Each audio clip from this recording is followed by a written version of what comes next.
Alright, so here's a little update of my water-cooled head. It's kind of hard to see up inside there, but what I've got is a RC motor water-cooled jacket, and then I made a custom-made piece that sits up inside there. There we go, here's one. Just found it laying around.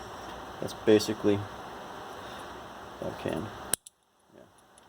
So I got a piece that looks like that, heat sinks on it.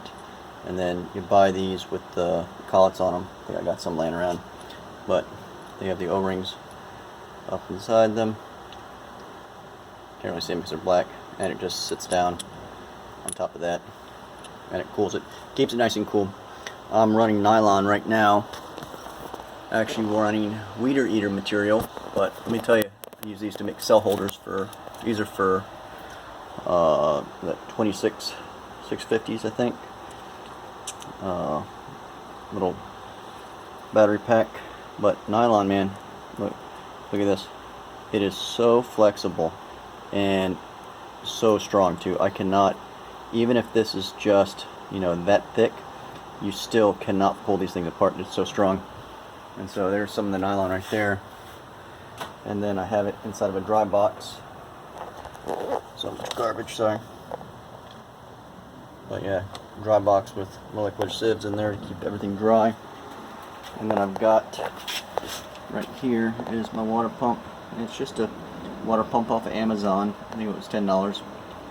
And then it just pumps through there, in and out the tubes. And yeah, it works really well. And this is just a Core XY that I built and 3D printed a lot of the parts here. Used, I think, the Core XY and then another variation of it off of Thingiverse. And the other thing I've got going on here is I've got a computer power supply, which is a 19-volt power supply. I've got that running my steppers. I have a 12-volt power supply turned up to like 14-ish volts. I have that running the heat pad and the heating element, the hot bed and the heating element, because I could not double that voltage or else it would go too hot.